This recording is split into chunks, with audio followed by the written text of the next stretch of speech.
Assalamualaikum warahmatullahi wabarakatuh. Perkenalkan, nama saya Desya Amelia, NPM 522129. Saya dari Universitas PGRI Sampari Lubuk Linggau dari Prodi PGSD.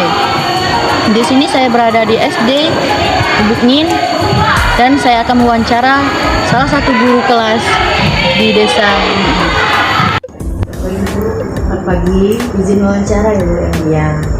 Atas nama saya Linda Arya, guru SDN 1 Lubungin, mengajar di kelas 5. Saya dari mahasiswi Unpari, izin wawancara Bu ya. Ya. Tentang kurikulum yang pertama itu, apakah sekolah ini menerapkan kurikulum 2013 atau kurikulum darurat? Kalau selama COVID ini, kami SD 1 Lubungin menerapkan kurikulum darurat. Yang untuk selama COVID sudah hampir 2 tahun ini. 2 tahun Bu.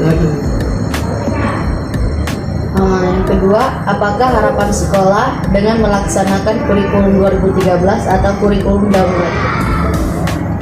Harapan sekolah ini agar anak-anak desa ini, harapan kami ini dengan menerapkan kurikulum darurat ini, walaupun masa COVID ini, mereka tetap mendapatkan ilmu pengetahuan sesuai dengan materi yang diajarkan di buku K13.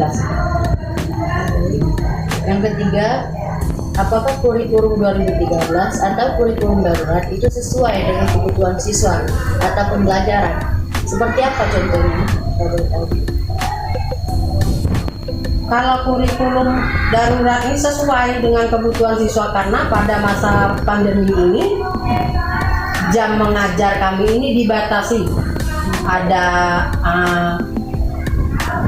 aturan dari pemerintah, yaitu kami dari Dinas Pendidikan Kabupaten Musirawas, ada jam-jamnya dan ada waktu anak itu untuk belajar selama 30 menit 1 jamnya, jadi hanya sebentar anak itu belajar. Membagi waktu antara kelompok, kan kami bagi kelompok itu anak ya, kelompok A dan kelompok B. Jadi anak itu sesuai dengan yang kurikulum darurat masa COVID ini kami mengajar. 4. Bagaimana kesiapan Anda dalam mengimplementasikan kurikulum 2013 atau kurikulum darurat? Untuk mengimplementasikan kurikulum darurat ini, kami sebagai guru menyiapkan jelasnya RPP kurikulum darurat ini. RPP selama menggunakan kurikulum darurat ini, selama COVID ini ya. Jadi panduan kami ya RPP itu dan materi yang sesuai dengan kurikulum darurat ini. Selanjutnya itu bagaimana interaksi guru dengan siswa selama kegiatan belajar mengajar berlangsung? Dalam berinteraksi kami, walaupun kami hanya bertemu sedikit dengan siswa, ada jamnya ya, tetap berlangsung dengan baik. KBM-nya tetap berjalan dengan baik. Menurut Ibu, apakah kurikulum 2013 itu mampu meningkatkan pelaksanaan belajar mengajar dan mengapa? Menurut saya, walaupun ini kurikulum 2013 ya, tetap kami sebagai guru harus mampu meningkatkan pelaksanaan KBM ini dengan siswa, dengan anak murid terutama ya. Tentu, apakah ada kendala yang dirasakan Ibu dalam pelaksanaan kurikulum 2013 atau bagaimana mereka mengatasinya? Kendala kami ini kalau yang pakai kurikulum darurat ini waktu ya. Waktu ya. Karena waktunya singkat, dipersingkat ya. Dipersingkat. Jadi materi itu hanya sedikit yang kami ajarkan. Sesuai dengan waktu tadi.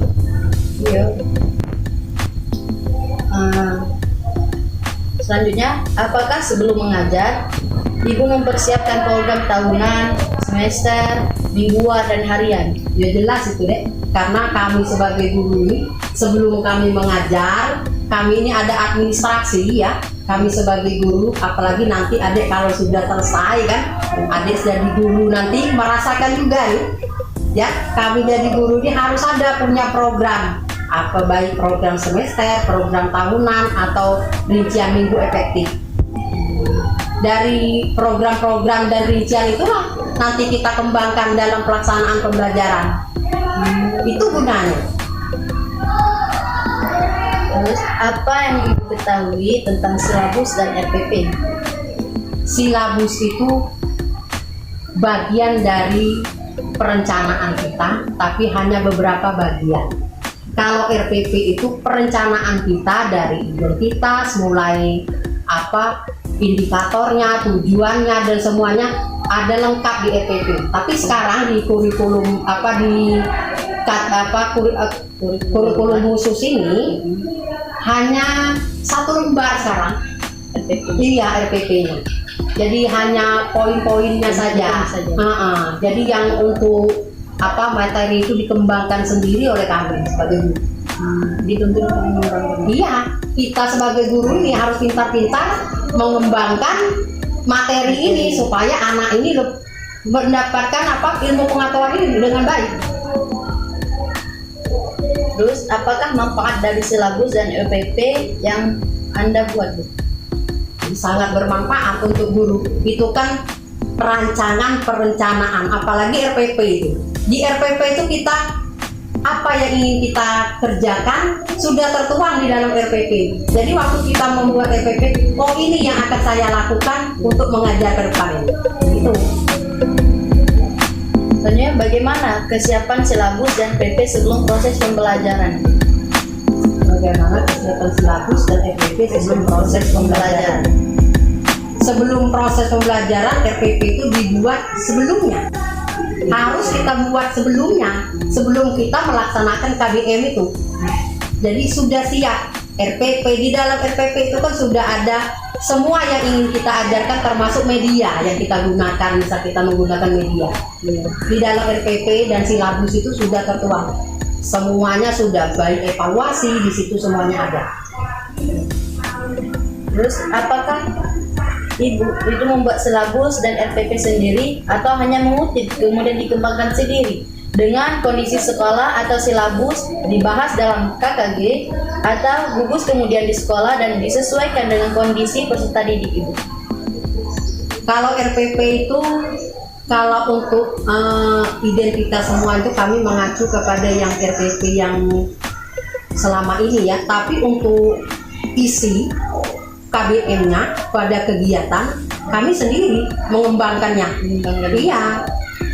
Jadi di dalam pengembangan itu kita melihat materi ini, misalkan kita menggunakan metode apa yang sesuai dan menarik untuk siswa, untuk anak murid kita belajar. Jadi kami mengembangkan sendiri. Iya. Tidak menciplak yang RPP di internet di apa itu, tidak Dari Google ya? iya. Sebenarnya bagaimanakah Anda memasukkan unsur dari kurikulum 2013 atau kurikulum darurat atau literasi, scientific, HOT, PPK, keterampilan abad 2021 di dalam silabus dan RPP yang Anda buat sendiri? Untuk memasukkan unsur yang HOT ini termasuk ke dalam, misalkan HOT ya. HOT itu kan high order thinking ya. HOT. Nah, di RPP unsur ini di dalam RPP HOT itu bisa kita masukkan di dalam, misalkan evaluasi. Di evaluasi bisa kita masukkan, misalkan pertanyaan, kita membuat pertanyaan itu ada tingkatan yang sedang ya, mudah, sedang, dan hot tadi kita masukkan ke situ bisa. Terus yang literasi saintifik ini bisa kita masukkan di dalam KBM itu sendiri. Misal saintifik ini tadi sesuai dengan materi kita misalkan apa yang sesuainya pakai metodenya di kata ini tadi ya. Apakah menggunakan saintifik ya, apa-apa saja sesuaikan dengan materi itu. Selanjutnya itu bagaimana cara Ibu memadukan unsur dari kurikulum 2013 atau kurikulum darurat ke dalam silabus dan RPP yang Ibu buat sendiri. Di dalam kurikulum 2013 itu kan dia menggunakan apa, tema. Iya, tema. Iya, tema, kan tematik. Nah, jadi di tematik itu di dalam membuat silabus dan RPP harus kita pintar-pintar membuat indikatornya, karena dari indikator dan tujuan pembelajaran itu masuk ke dalam nanti KBM sesuai, dan terus lanjut ke evaluasi. Itu harus berkesinambungan semua. Gitu. Dan selanjutnya, apakah Ibu itu menemukan hambatan dalam pembuatan silabus dan bagaimana solusinya, Bu? Kalau saya sendiri membuat silabus ini, hambatannya ini apa ya, bisa dikatakan pengembangan di kegiatan pembelajaran itu. Pengembangannya itu, karena kita sebagai guru harus pintar-pintar ya, bagaimana caranya materi yang ingin kita ajarkan ini dikuasai oleh semua siswa. Itu dalam pengembangannya, karena di pengembangan itulah proses belajar mengajar itu berlangsung di pengembangan pengembangan pembelajaran itu. Oke, untuk selanjutnya, apakah yang Anda ketahui tentang RPP? RPP itu rencana pelaksanaan pembelajaran. Sebelum seorang guru mengajar, dia harus membuat atau menyiapkan RPP. Jadi RPP inilah rencana yang akan dia tuangkan langsung waktu dia mengajar. Itu RPP. Terus, apakah RPP yang Anda buat sesuai dengan kurikulum 2013 atau kurikulum darurat, Ibu? Kalau sekarang sesuai dengan kurikulum darurat. Kalau kami menggunakan kurikulum khusus darurat tadi. Yang sekarang karena COVID ini tadi. Tapi kalau tidak COVID yang sebelum tahun 2020 kan, sebelum itu kami menggunakan K13 ini. Selanjutnya, apa yang Anda lakukan di awal kegiatan pembelajaran? Kalau di awal kegiatan pembelajaran ini ada yang namanya pembukaan ya. Pembukaan itu terdiri dari bisa mengucapkan salam ya, terus mengecek kehadiran siswa, menyiapkan kelas itu supaya kondusif, anak-anak bisa belajar dengan baik. Terus kita mengadakan persepsi di situ. Itu yang dilakukan pada kegiatan awal. Selanjutnya, model atau pendekatan, strategi, metode, teknik, taktik apa yang Anda gunakan dalam pembelajaran? Inilah, untuk model atau pendekatan atau metode atau strategi ini sama saja ini ya. Ini yang digunakan ini sesuai dengan materi. Tidak bisa kita menggunakan, saya mau menggunakan model start misalkan ya, model jigsaw. Kalau tidak sesuai dengan materi yang kita gunakan, tidak bisa kita gunakan. Makanya untuk kita pilah-pilah materi yang ingin kita ajarkan tuh ini. Oh, jadi yang pas ini pakai metode ini. Itu. Jadi makanya kita sebagai guru yang harus menentukan model mana yang terbaik untuk materi tersebut. Oke, selanjutnya, apa saja buku pegangan yang Anda gunakan dalam pembelajaran? Nah, di sini dalam untuk buku pegangan guru ini ada buku pegangan guru ya, per tema. Buku pegangan guru itu per tema. Ya. Terus ada lagi buku penunjang, buku tastis, banyak sekali buku penunjang untuk mengajarkan pembelajaran. Kalau untuk SD ya. Terus media apa saja yang Anda pernah atau sering gunakan dalam kegiatan pembelajaran? Kalau media ini sesuai dengan materi kita. Ya. Misalkan saya mengajarkan tentang IPS ya, pelajaran kelas 5 tentang wilayah Nusantara. Saya menggunakan peta atau globus. Itu yang sering saya gunakan. Atau misalkan lagi pelajaran IPS juga tentang pakaian adat. Saya menggunakan media PowerPoint, gambar-gambar ditampilkan seperti itu. Aktivitas apa yang Anda lakukan dalam kegiatan akhir pembelajaran itu?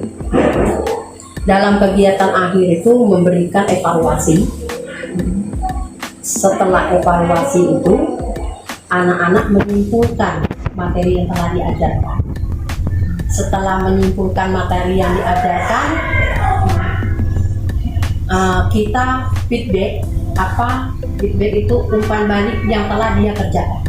Kita memberitahukan hasil yang dia peroleh tadi selama proses pembelajaran.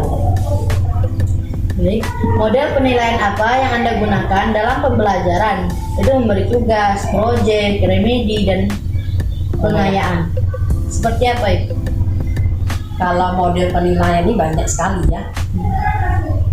Kalau memberikan tugas ini dan proyek ini sering dilakukan ya, sama seperti remedi atau pengayaan. Kalau anak-anak di dalam evaluasi yang dia peroleh nilainya tidak banyak, yang tidak mencapai KKM, kami mengadakan remedian. Iya. Kalau anaknya banyak yang nilainya bagus-bagus, kami mengadakan pengayaan. Ini yang seperti itu. Selanjutnya, apakah Anda menemui hambatan dalam penilaian? Terus bagaimana solusinya?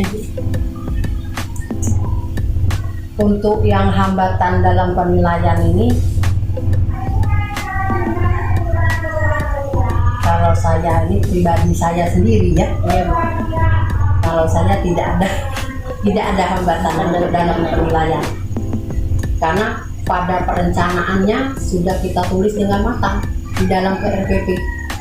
Jadi kita sesuaikan dengan yang kita yang kita rencanakan. Nah, tentang hasil yang diperoleh nanti kita lihat apakah dia yang sesuai pertanyaan yang tadi, yang tadi sampaikan, apa kita mengadakan remedi atau pengayaan.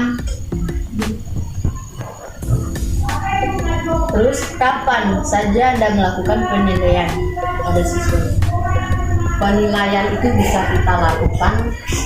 Penilaian itu kan bisa kita tes awal, bisa melakukan tes akhir sesuai kebutuhan kita. Tapi kebanyakan kan menggunakan tes pada akhir. Dan terus, apakah yang Anda ketahui dari kurikulum paradigma baru?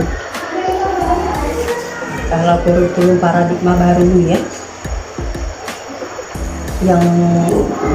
yang kurikulum paradigma baru kami masih asing ya.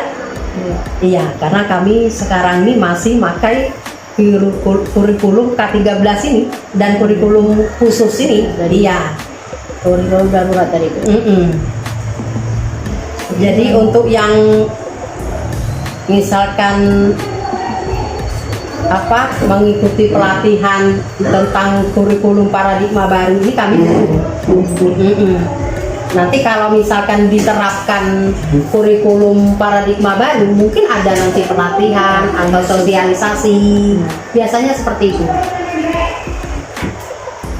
Selanjutnya, apa harapan Anda pada kurikulum paradigma baru?